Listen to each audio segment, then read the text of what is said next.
అందరికీ నమస్కారం. ఈరోజు కథ ప్రేమ ఎంత మధురం పార్ట్ 68 ప్రెస్ కాన్ఫరెన్స్.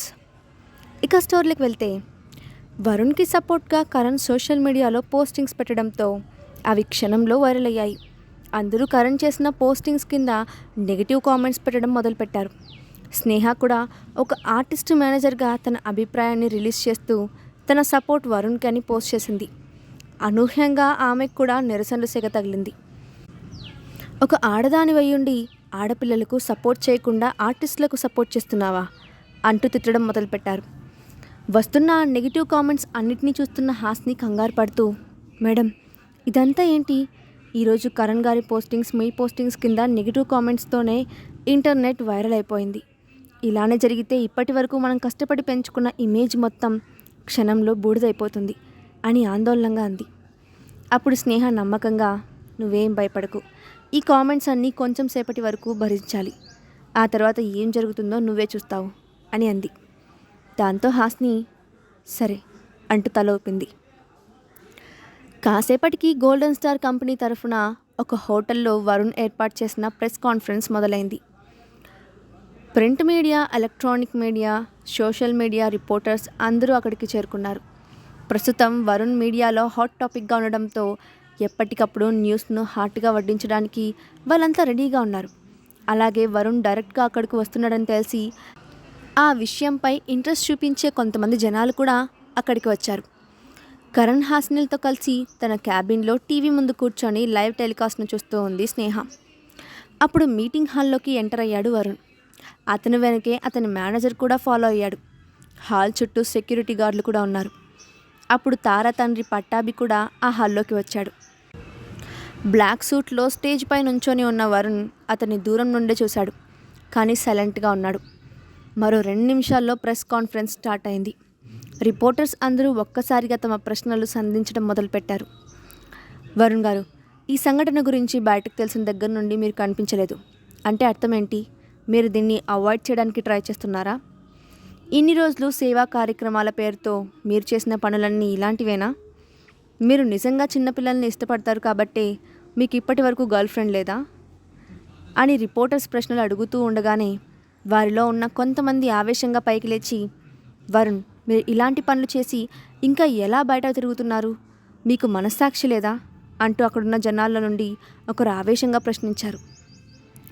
చుట్టూ సెక్యూరిటీ గార్డులు లేకపోతే వాళ్ళు స్టేజ్ పైకి వెళ్ళడానికి కూడా రెడీగా ఉన్నట్లు అనిపించారు.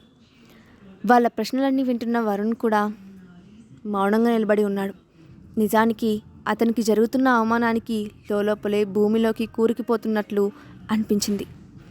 కానీ వరుణ్ మామూలుగా ఉండడానికి ట్రై చేస్తూ తన చేతిలోకి మైక్ తీసుకొని చిన్నగా దగ్గాడు. దాంతో ఒక క్షణంలో ఆ హాల్ మొత్తం నిశ్శబ్దంగా మారిపోయింది.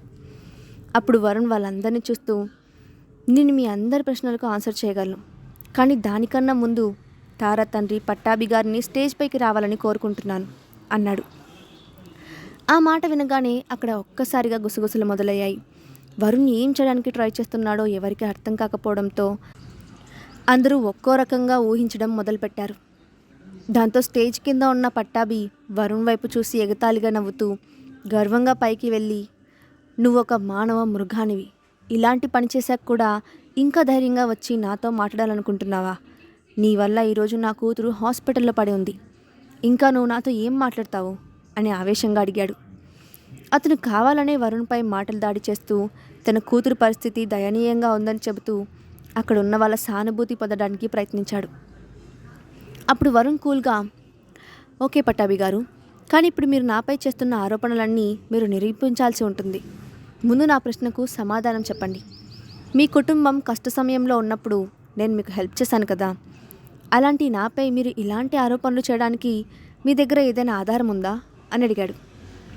అప్పుడు పట్టాభి అతని వైపు ఒక క్షణం సైలెంట్గా చూసి తర్వాత మాట్లాడుతూ, నువ్వు ఇలా ఎలా మాట్లాడగలుగుతున్నావు? ఇప్పుడు కూడా నేను నీపై చేసినవన్నీ ఆరోపణలని అంటున్నావా? అలానే నువ్వు తప్పించుకోలేవు, ఎందుకంటే నా దగ్గర పెద్ద సాక్ష్యమే ఉంది అని అన్నాడు. అతని మాట వినగానే విలేకరులందరూ తమ మైకులను పట్టాభి వైపు తిప్పి, మీ దగ్గర ఏ ఎవిడెన్స్ ఉంది? త్వరగా చూపించండి మిస్టర్ పట్టాభి అని అడిగారు. అప్పుడు పట్టాభి వాళ్ళ వైపు చూసి ముఖం దీనంగా పెట్టి విచారంగా నటిస్తూ, నా దగ్గర ఉన్న సాక్ష్యం నా కన్న కూతురే. ఆమె గాయపడిన శరీరమే అసలైన సాక్ష్యం. నిండా 12 ఏళ్ళు కూడా లేని ఆ చిన్న పిల్లను ఈ దుర్మార్గుడు హింసించాడు. ఈరోజు ఎలాగైనా నా కూతురికి న్యాయం జరగాలి అంటూ ముసలి కన్నీరు కార్చాడు. దాంతో రిపోర్టర్స్ అందరూ అతని వైపు జాలిగా చూడడం మొదలుపెట్టారు. ఒక కన్న తండ్రి ఎంతో బాధపడితే తప్ప ఇలా తన కూతురి పరువు ప్రతిష్టల్ని అందరి ముందు తీసుకురాడని వాళ్ళు గట్టిగా నమ్మారు.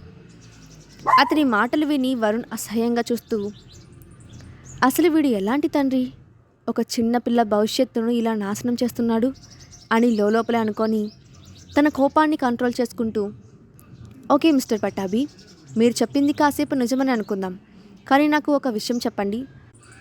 నేను మీ పాపతో తప్పుగా ప్రవర్తించానని మీరు ఎప్పుడు కనిపెట్టారు, ఎలా కనిపెట్టారు అని అడిగాడు.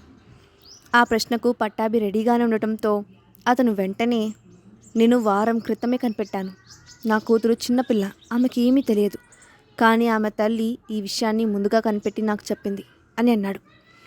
అతని మాటలకు వస్తున్న కోపాన్ని అణుచుకున్న వరుణ్, అలాంటప్పుడు మీరు ముందుగా కంప్లైంట్ ఇవ్వడానికి పోలీస్ స్టేషన్కి ఎందుకు వెళ్ళలేదు అని అడిగాడు. దాంతో రిపోర్టర్స్ కొంచెం అనుమానంగా పట్టాభి వైపు చూశారు. అప్పుడు పట్టాభి లేని ఆవేశాన్ని తెచ్చిపెట్టుకుంటూ, నేను అందరికన్నా ముందు నీ నిజస్వరూపాన్ని ప్రపంచానికి తెలిసేలా చేయాలనుకున్నాను. నీలాంటి వాడి వల్ల మరో ఆడపిల్ల బాధపడకూడదని అనుకున్నాను. అందుకే ముందు మీడియాకి తెలియజేశాను అని చెప్పాడు. వరుణ్ వేస్తున్న ప్రశ్నలన్నిటినీ పట్టాభి ఒక్కొక్కటిగా తిప్పికొట్టాడు. నిజానికి వరుణ్ ఇలాంటి ప్రశ్నలు అడుగుతాడని తెలిసే దేవదత్త అతనికి రాత్రి నుంచే ట్రైనింగ్ ఇచ్చాడు. అప్పుడు వరుణ్ అతని వైపు చూసి చిన్నగా నవ్వి, మామూలుగా ఎవరైనా సరే పిల్లలకు ఏదైనా జరిగితే వెంటనే పోలీస్ దగ్గరికి వెళ్ళి కంప్లైంట్ చేస్తారు. మీ విషయానికి వస్తే పోలీసుల్ని పిలవకపోవడమే కాకుండా మీకు నష్టపరిహారంగా 2 కోట్ల రూపాయలు కావాలని డిమాండ్ కూడా చేశారు. అంటే దీని వెనుక మీ ఉద్దేశం ఏంటి? మీకు డబ్బు ముఖ్యమా అని అడిగాడు. కాదు, ముందు నా కూతురి ఆరోగ్యం బాగుపడడం నాకు ముఖ్యం. ఆమెను పెద్ద ఆసుపత్రిలో చేర్పించాలంటే నాకు డబ్బు కావాలి. అందుకే నష్టపరిహారం కింద డబ్బు అడిగాను అని తెలివిగా సమాధానం చెప్పాడు పట్టాభి. అది విని వరుణ్, నువ్వు ఇలాంటిదేదో చెప్తావని నేను అనుకున్నాను. సరే, అలాగే ఇప్పుడు నేను మీకు కొన్నిటిని చూపిస్తాను, మీరు వాటికి కూడా ఆన్సర్ చేస్తే బాగుంటుంది అని అన్నాడు. ఆ మాట వినగానే పట్టాభి గుండె జారిపోయింది. ఇప్పుడు అతను ఏం చూపించబోతున్నాడో అని లోపలే భయపడ్డాడు. కానీ పైకి మాత్రం మేకపోతు గాంభీర్యం చూపిస్తూ, సరే నువ్వేం చూపిస్తావో చూపించు, నేను నీలాగా అబద్ధాలు చెప్పేవాడిని కాదు కాబట్టి నాకేం భయం లేదు అని అన్నాడు. అప్పుడు వరుణ్ నవ్వి తన మేనేజర్ వైపు చూశాడు. వెంటనే పక్కనే ఉన్న స్క్రీన్పై పటాబి సంతకం చేసిన అనేక ప్రామిసరీ నోట్లు కనిపించాయి. అవన్నీ అతను చాలామంది దగ్గర అప్పు తీసుకొని రాసి ఇచ్చిన నోట్లు. ఒక్కొక్క దాంట్లో కొన్ని వేల రూపాయల అప్పు కనబడుతోంది. అప్పుడు వరుణ్ రిపోర్టర్స్ వైపు చూసి, ఇతనికి తీర్చడానికి చాలా అప్పు ఉంది, కానీ అతని దగ్గర చిల్లి గవ్వలేదు. అందుకే ఇతను డబ్బు కోసం ఆశపడ్డాడని నేనంటున్నాను అన్నాడు. ఆ మాట విని పట్టాభి మధ్యలో కలగజేసుకుంటూ, నా అప్పుల పేపర్లు చూపించి నువ్వు కొత్త కథలు అల్లకండి వరుణ్ గారు. మీరు చేసిన పనికి అసలైన సాక్ష్యంగా నా కూతురు ఇంకా హాస్పిటల్లో పడి ఉంది. అయినా కూడా మీరు జరిగిన దానికి కొంచెం కూడా పశ్చాత్తాపం లేకుండా ఇప్పుడు నన్ను ఇరికించడానికి ప్రయత్నిస్తున్నారు. ఇది మీకు న్యాయంగా ఉందా? ఆమె ఇంకా గాయాలతో పోరాడుతూనే ఉంది అని ఆవేశంగా అన్నాడు. ఆ మాట వినగానే అక్కడున్న వాళ్ళలో ఒక్కసారిగా గుసగుసలు మొదలయ్యాయి. పట్టాభి మాటలు వాళ్ళపై ప్రభావం చూపించాయి. దాంతో ఒక రిపోర్టర్ దూకుడుగా ముందుకు వస్తూ, మిస్టర్ వరుణ్, మీరు ఆ 2 కోట్ల నష్టపరిహారం ఇచ్చి ఉంటే ఆ అమ్మాయికి ఎప్పుడో ట్రీట్మెంట్ జరిగి ఉండేది. ఆ అమ్మాయికి ఆటిజం ఉంది. అందుకే తనకు జరిగిన అన్యాయాన్ని నోరు తెరిచి చెప్పలేకపోతోంది. ఆమె తండ్రి దీనిపై న్యాయ పోరాటానికి దిగితే మీరేమో పనికిరాని ఆ ప్రామిసరీ నోట్లు తెచ్చుకొని మాకు చూపిస్తున్నారు అంటూ ఆవేశంగా అడిగాడు. అప్పుడు వరుణ్ తనను ప్రశ్న అడిగిన విలేకరి వైపు సూటిగా చూస్తూ, మీరు అంతగా ఆవేశపడకండి. అప్పుడే మీ జడ్జిమెంట్ ఇవ్వడానికి తొందరపడద్దు. ఎందుకంటే నా దగ్గర ఇంకా ఎవిడెన్స్లు ఉన్నాయి అని చెప్పాడు. దాంతో విలేకరి వెంటనే మళ్ళీ ఏదో మాట్లాడబోయాడు. ఇంతలో వరుణ్ మేనేజర్ పైకి లేచి, ప్లీజ్ మీరు ఒక క్షణం ఆగండి, మీ ప్రశ్నలకు ఇది టైం కాదు అంటూ అతన్ని మధ్యలోనే అడ్డుకున్నాడు. దాంతో రిపోర్టర్ వాళ్ళ వైపు సైలెంట్గా చూశాడు. అప్పుడు వరుణ్ తన దగ్గర ఉన్న యూఎస్బీని తీసి మేనేజర్ చేతికిచ్చాడు. కాసేపట్లో స్క్రీన్పై స్నేహ రహస్యంగా తీసిన కాఫీ షాప్లోని వీడియో ప్లే అవ్వడం మొదలుపెట్టింది. దాంతో అందరూ అటువైపు ఆసక్తిగా చూశారు. కాఫీ షాప్లో ఎవరో ఇద్దరు వ్యక్తులు కూర్చొని మాట్లాడుతున్నారు. వాళ్ళిద్దరి ముఖాలు క్లియర్గా కనిపించడం లేదు, కానీ మాటలు మాత్రం స్పష్టంగా వినపడుతున్నాయి. అందులో ఒక వ్యక్తి, దేవ్ సార్, మీరు చెప్పినట్లే పనులన్నీ పూర్తయ్యాయి, తర్వాత ఏం చేయాలి అని అడగ్గా, ప్రస్తుతం నేను ఆ వరుణ్కి వ్యతిరేకంగా ఇంకా కొన్ని సాక్ష్యాలు సృష్టించాను. టైం వచ్చినప్పుడు మనం వాటిని రిలీజ్ చేద్దాం అని ఒక వ్యక్తి అంటే, దానికి సమాధానంగా, ఇలా చేస్తున్నందుకు తప్పు చేస్తున్నట్లు అనిపిస్తోంది దేవ్ గారు అని మాటలు వినబడుతున్నాయి. అప్పుడు మరో వ్యక్తి మాట్లాడుతూ, నీకు వరుణ్ దగ్గర నుంచి డబ్బు వచ్చే అవసరం లేదా? అతను నీకు 2 కోట్లు తప్పకుండా ఇస్తాడు అని అన్నాడు. నిశ్శబ్దంగా ఉన్న హాల్లో దేవదత్త పట్టాభిల మధ్య జరిగిన సంభాషణ మొత్తం క్లియర్గా వినిపించింది. అది విని అక్కడ వాళ్ళంతా ఉలిక్కిపడ్డారు. ఇప్పటిదాకా పట్టాభి వైపు సానుభూతిగా చూసిన వాళ్ళందరూ ఒక్కసారిగా అనుమానంగా చూశారు. పట్టాభి కూడా ఇక తన పని అయిపోయిందని అనుకున్నాడు. కానీ ఆ వీడియోలో తన ముఖం స్పష్టంగా కనిపించకపోవడం చూసి అతనికి ఇంకా ఛాన్స్ ఉందని అనుకుంటూ వెంటనే హడావిడిగా ముందుకు వచ్చి, మీరు ఈ వీడియోని నమ్మద్దు, అందులో గొంతు మాత్రం నా గొంతులా ఉన్నా అక్కడ ఉన్నది నేను కాదు, ఇదంతా వాళ్ళు తయారు చేసిన వీడియో అని అన్నాడు. అప్పుడు ఒక రిపోర్టర్ ముందుకు వచ్చి, అవును, ఆ వీడియో క్లియర్గా లేదు, ఇది అందరినీ మోసం చేయడానికి క్రియేట్ చేసిన ఫేక్ వీడియో కూడా అయ్యుండొచ్చు అని అన్నాడు. దాంతో అందరూ మళ్ళీ ఒకసారి అయోమయానికి గురయ్యారు. అప్పుడు వరుణ్ అతని వైపు సూటిగా చూస్తూ, మీరు చెప్పిన ఈ మాటని బాగా గుర్తుపెట్టుకోండి, ఆ వీడియో నిజమా కాదా అని పోలీసులు వచ్చి ఎంక్వైరీ చేసిన తర్వాత ఎక్స్ప్లెయిన్ చేస్తారు అన్నాడు. నిజానికి అతను దేవదత్త పంపించిన రిపోర్టర్. వరుణ్ ప్రశ్నల్ని ఎదుర్కోవడంలో పట్టాభి తడబడినప్పుడు అతనికి హెల్ప్ చేయడం కోసం దేవదత్త ఆ రిపోర్టర్ను పంపించాడు. అందుకే రిపోర్టర్ వెనక్కి తగ్గకుండా, మీరు పోలీసుల పేర్లు చెప్పి మమ్మల్ని భయపెట్టలేరు, దీన్ని బట్టి చూస్తుంటే మీరు పోలీసులకు లంచం ఇచ్చి ఈ వీడియోని నిజమైన వీడియో అని నిరూపించాలని ముందే ప్లాన్ చేసినట్లు అర్థమవుతుంది అని అన్నాడు. ఆ మాటకు వరుణ్ అతని వైపు చూసి, అయితే పట్టాభి గారు చూపించిన సాక్ష్యాలన్నీ నిజమే అని చెప్పడానికి మీ దగ్గర ఆధారాలు ఉన్నాయా, లేక ఈ వీడియో ఫేక్ అయినట్లు అతను చూపించిన ఆధారాలు కూడా ఫేకా అని అడిగాడు. దాంతో ఆ రిపోర్టర్ సమాధానం చెప్పలేక నీళ్లు నమిలాడు. అప్పుడు వరుణ్ తన మేనేజర్ వైపు తిరిగి సైగ చేశాడు. వెంటనే స్క్రీన్పై పట్టాభి ప్రాస్టిట్యూషన్ కేసులో ఇరుక్కున్నప్పటి ఫోటోలతో పాటు దానికి సంబంధించిన డాక్యుమెంట్స్ను ప్రజెంట్ చేశాడు. వాటిని చూసి అక్కడ పరిస్థితి తనకు పూర్తిగా అడ్డంగా తిరుగుతుందని గ్రహించిన పట్టాభి ముందుకు వెళ్ళి, ఇదంతా మీరు నమ్మద్దు, ఆ ఫోటోలో ఉంది నేను కాదు అని అంటూనే కంగారుగా కింద ఉన్న రిపోర్టర్ వైపు చూసి సహాయం చేయమని సైగ చేశాడు. అప్పుడు రిపోర్టర్ పెద్దగా మాట్లాడుతూ, మిస్టర్ వరుణ్, మీరు చూపిస్తుంది నిజమైనా సరే అది పట్టాభి క్యారెక్టర్ మాత్రమే, అంతే తప్ప మీరు తప్పు చేయలేదని అర్థం కాదు.